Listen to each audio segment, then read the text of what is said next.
My name is Elizabeth and I have ADHD. I've always had ADHD since I was a little kid. It's just been a persistent diagnosis that has affected my quality of life, and I was diagnosed with adult ADHD within the last 3 years. While I've always had ADHD, my diagnosis journey has had its ups and downs. I have had untreated ADHD for close to a decade, and I've recently, within the last 2 years, used treatment. Using treatment has given me a better quality of life. It's helped me so much when it comes to my work-life balance, my social life, and my anxiety and depression. Today, I wanted to chat about my journey to getting my ADHD diagnosis, what that can look like for many people, what it looked like for me, some of the common myths and roadblocks to many adults in seeking and getting treatment for ADHD. What did my untreated ADHD look like?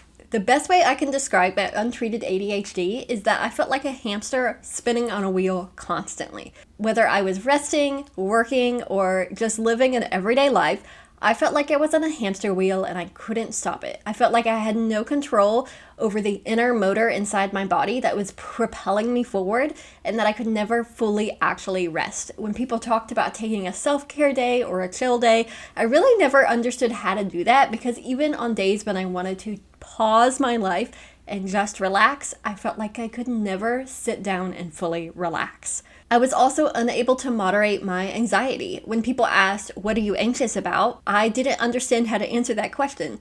Now, with my treatment, I understand when I'm not anxious and what is causing my anxiety. Untreated, I was constantly anxious. I just had underlying anxiety no matter what kind of situation I was in. Whether I was working, in school, out of school, on vacation, no matter what I was doing, I seemed to always be slightly anxious. If you ask me, why are you anxious right now? I couldn't tell you why or what was causing it. And I didn't understand that for other people, many times they could point to a moment, a pressure, or a person that was causing their anxiety. For me, it just was a constant pressure that made me want to do something, escape from other people, and bury myself under chores, school, or work in order to distract from my underlying anxiety. When it came to my job and everyday house life, I felt like I was never able to fully accomplish what I really wanted to do. I could create a to-do list at home for my chores of things I wanted to do with the day, whether it was run a bunch of errands, do my laundry, do my dishes, watch my dog, playtime, visit a friend. No matter what the list was that I wanted to do with my day, I never felt like I could actually do it. I felt like I was always missing something from the list, or the list was never finished. I would start my laundry and not finish it, and I would be constantly frustrated that I never seemed to be able to finish tasks. When it came to my job, I would have a set number of things that I knew I needed to do every day, and I always seemed to miss one aspect. And I would have to go back and do an extra amount of work to make up for the small details that I was missing at the beginning of my day. And I knew that I had to do all of these tasks to finish my workday, but I would wait till the very last moment to accomplish some of them, which made my workday harder and made me do twice as much work. I had always known that if somebody gave me a list of things to do, whether it was my mom giving me a list of chores or a teacher giving a list of assignments for homework, I would seem to be able to do the first and the last thing, but in a list, I never seemed to be able to catch the middle aspects. This really troubled me when it came to algebra and equations. I could remember the first part of the equation and the last part of the equation, but I could never seem to remember the middle part for exams to be able to pass an algebra exam. The equation just didn't fit in my head completely. This also happened in my French classes with grammar rules. I could tell you the beginning of a French sentence or how to start a French sentence, and I could sometimes stumble my way through to the end, but I could never tie all of the grammar rules together to finish a complete sentence in French. And I made consistent C's in my French class because I simply could not remember all of the rules in order to correctly do my French grammar. And another major aspect of my ADHD was I never felt done. I always felt that there was something else to do with life, whether it was at my job or my social life or at home. I went to bed pretty much every day feeling like I hadn't accomplished what needed to be done. I didn't feel fully done with anything.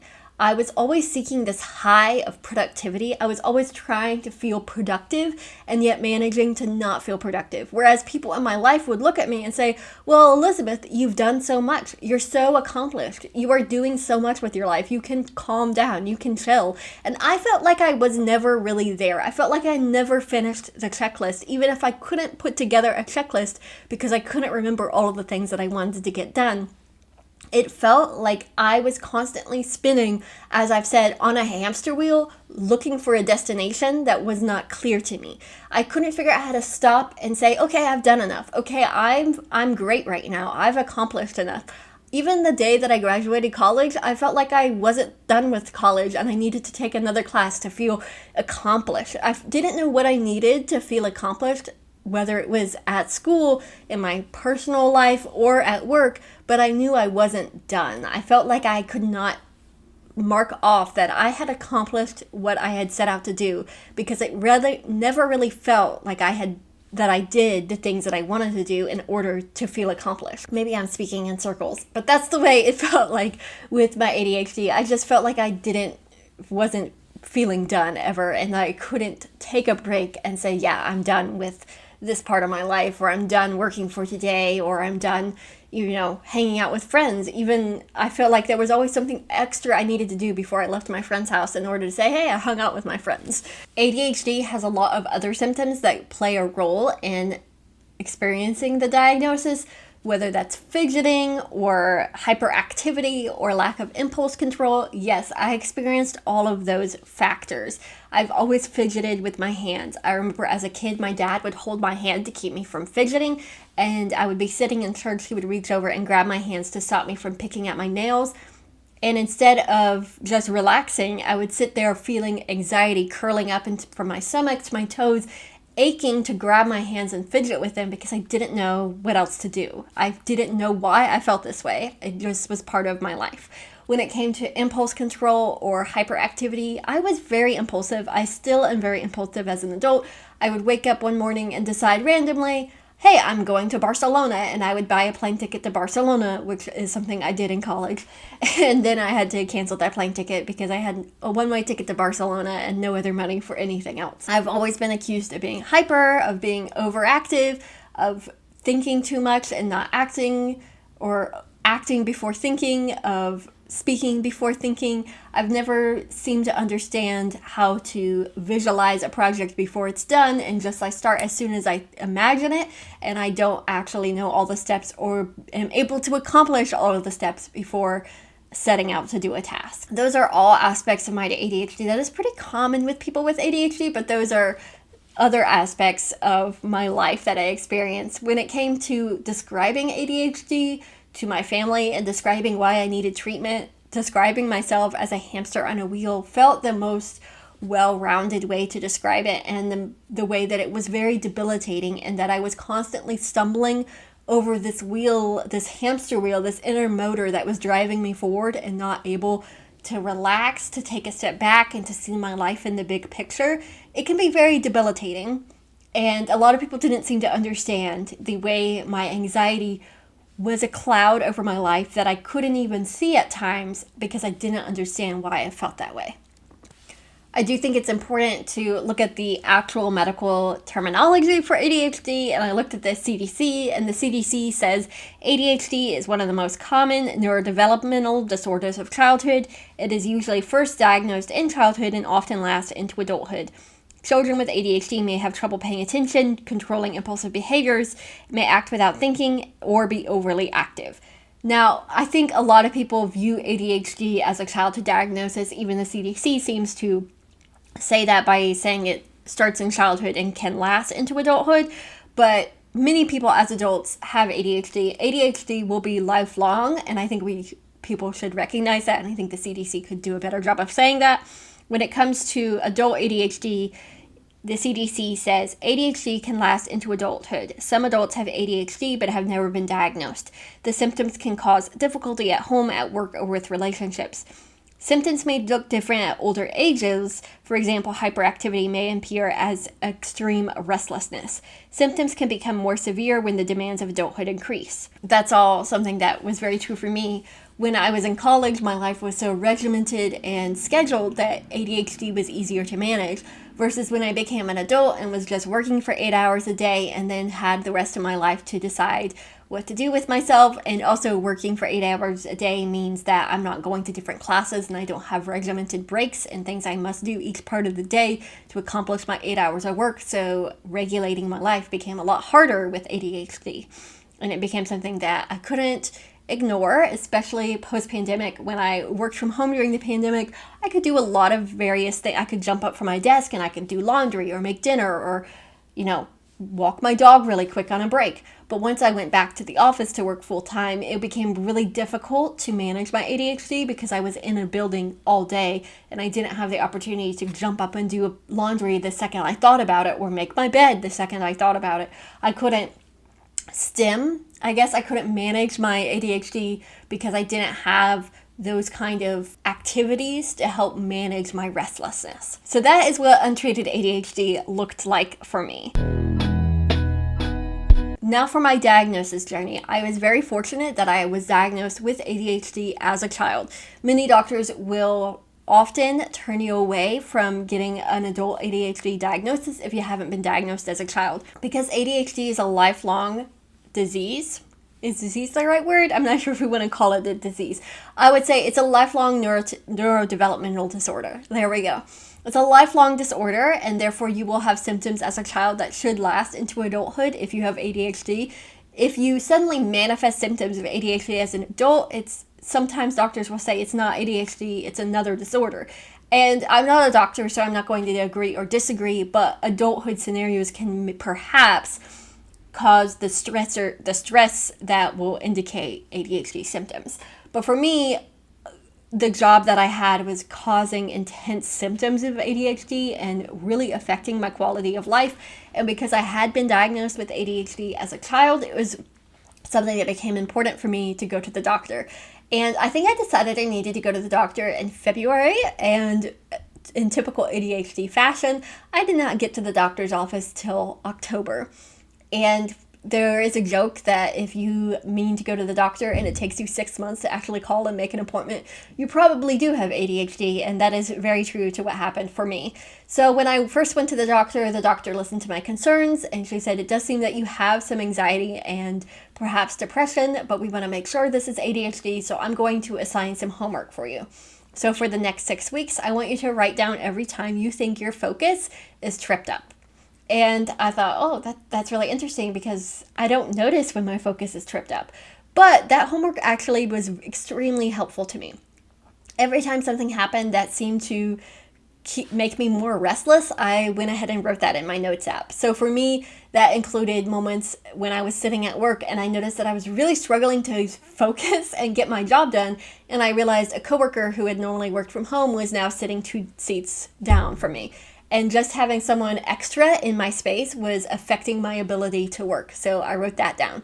There was actually a lot of instances, but that was the most noticeable to me. Oh, another instance. Another coworker who normally sat across from me at work was gone on vacation for several days. And I noticed that I really, really struggled to work when she was gone. I would just feel like something was wrong and I wasn't able to focus. And my space was different. And it was because she was out of town and not sitting at her desk. So those were 2 instances at work that really tripped up my focus and created extra restlessness and anxiety in my life. There were several moments like that throughout the 6 weeks. Well, not several. There were many moments like that throughout the 6 weeks. And I kept a pretty detailed list of every time that I noticed that I was unable to get something done, that I felt more restless, that anxiety super flared in my life. And 6 weeks later, I went back to the doctor's office, presented my list, and talked through what I felt was causing my restlessness, and really described the inner anxiety and the feeling of being on a hamster wheel and unable to get off of it. And at that point, the doctor gave me what I would call a starter dose of Ritalin. She said, let's see how this does. So I had my first starter dose of Ritalin. I took it the next day, and for the first time in my life, I actually went to do my errands. I went like to Target, Trader Joe's, the library, and the post office all in a row, all in one outing. I just went and did all of those things from my car, and I had never done that before. I had normally would go to Trader Joe's, and Target was right next to Trader Joe's, and sometimes I would go, and then halfway back I would realize, oh, I meant to go to Target, and I would turn around and go to Target. Or I would go to the library and not make it all the way to the grocery store. I had never been able to just go do all the errands that I wanted to do all at once and actually get them done without making at least one trip back to my house and then realizing, oh, I'm missing something, and go and do it. I had also never really been able to make a grocery list and follow my grocery list at the grocery store. But that was the first time in my life that weekend, and going forward, I actually made a list of groceries that I wanted to buy, and I went into the store and I checked them off and didn't get distracted and forget about the list. And that was just one thing I noticed. Oh, I also noticed that my head was really, really quiet. In my head, there was this constant noise of me talking to myself, this internal monologue that is another sign of neurodivergence, is like the constant chatter in your head as you're making internal noise. And that weekend was the first weekend in my life that I remember thinking, it is so quiet. Did somebody turn off a radio? My apartment normally doesn't have anything playing, so why am I looking around for noise? And I realized it was in my head. It was like a constant radio fuzz in my head. Even if it's not actual thoughts thinking, actually speaking to myself, it is like radio fuzz. Like if you turn on the radio, but the stations aren't connecting to the channel, and maybe it's a channel that doesn't work, and you have that fuzz. That's what my head felt like without treatment. Now, I went to that doctor for my 3-month follow-up, and she prescribed an anxiety depression medication to go along with Ritalin, because I was experiencing some depression symptoms about a month after taking Ritalin. Whereas it had settled my brain, it had also caused me to feel emotions that the internal restlessness had always helped cover up. And she prescribed a depression medication. It was Zoloft. It actually made me feel really horrible. I took it for about 10 days, and I could not stomach taking it anymore, and knowing that I would wake up feeling like I had the flu.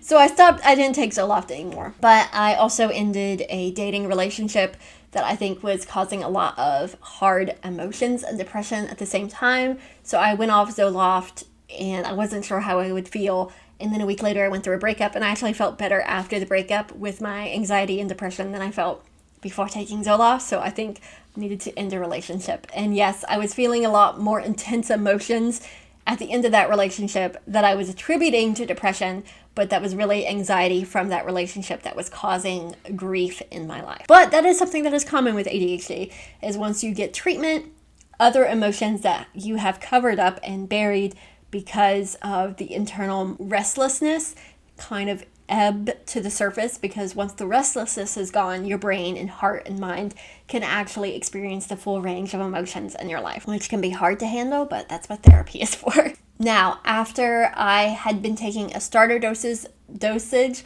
of Ritalin for about a year, I moved to Florida. And after I moved to Florida, I actually started going to a doctor who was an ADHD specialist. And after talking to her some, I increased my Ritalin dosage, and this has been really good for me. I was taking a starter dosage that really helped, especially when my schedule was the same. But once I moved to a new state and I was experiencing a lot of changes all at once, it really felt like I wasn't taking Ritalin at all. I felt like it was a waste of a dosage, and that was because it wasn't high enough.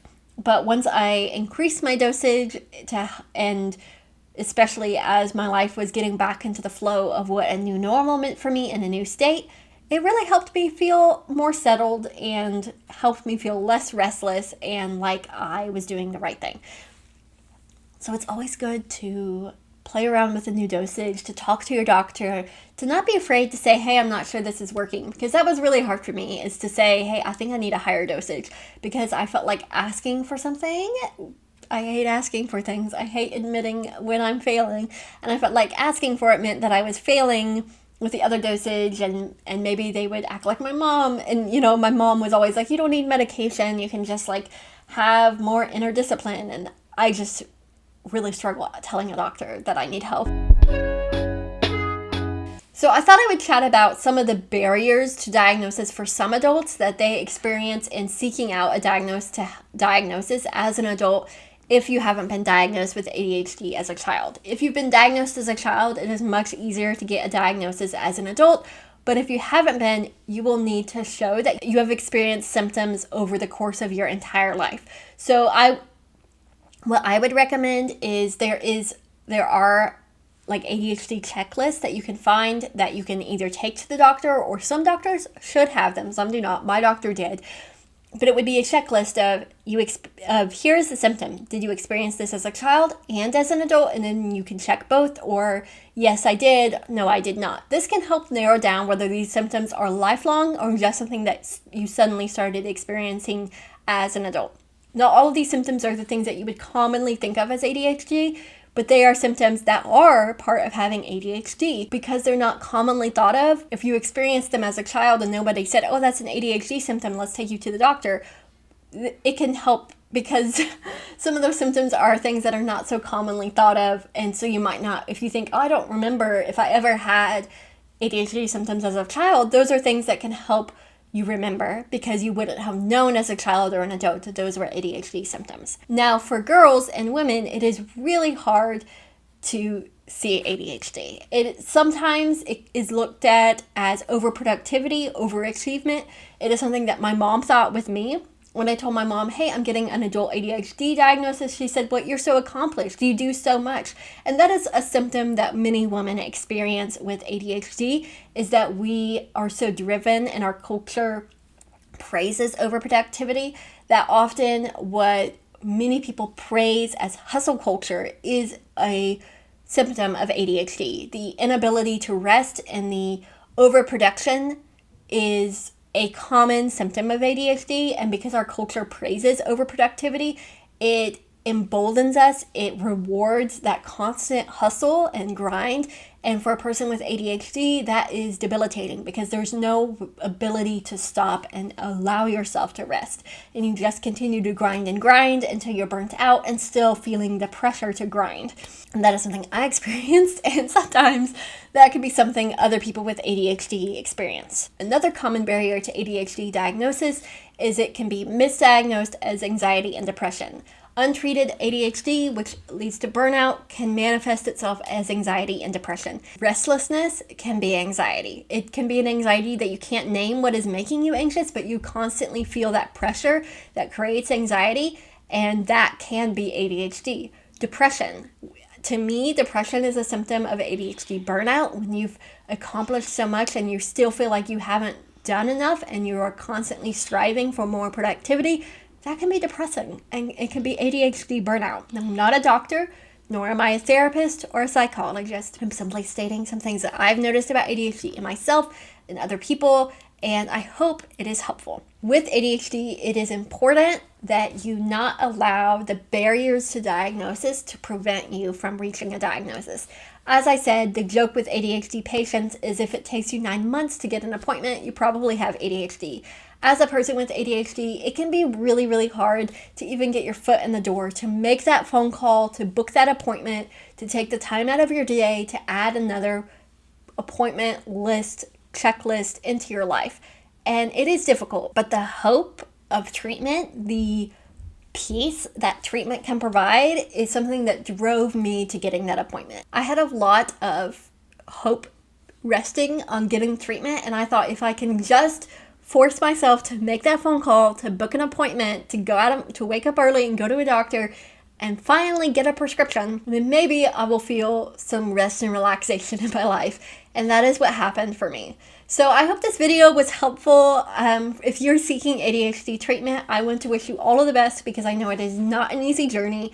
It is stigmatized. It is embarrassing sometimes to admit that you feel like you can't finish a list, that you miss details, and other people notice the social anxiety of ADHD. As something I've realized as an adult is I used to think it wasn't noticeable, that I was just being quirky or funny, but actually people can pick up on your anxiety and restlessness. So I highly recommend seeking treatment if you can. I hope this video was helpful for you. I hope it gave you some hope if you're in the middle of trying to seek treatment, or if you have questions about ADHD and you're looking for some kind of answers.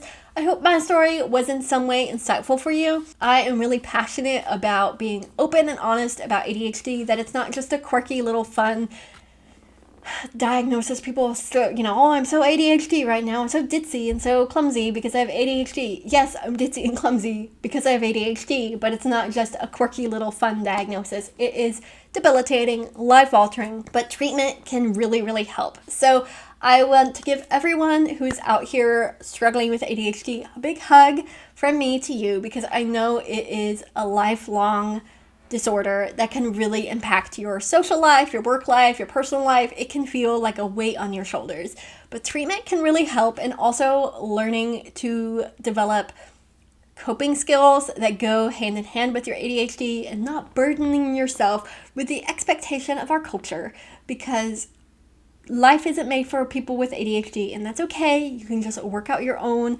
systems in life, because you deserve a life that is full of joy and that works for you, and that gives you the rest, peace, and happiness you deserve, because you deserve all of that. Thanks for watching. If this video was helpful, let me know in the comments.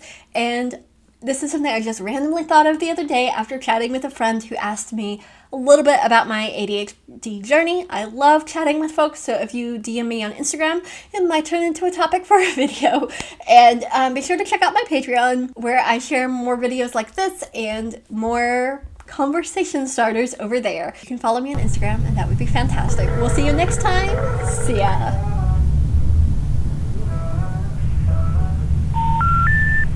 We're sorry. You have reached a number that has been disconnected or is no longer in service.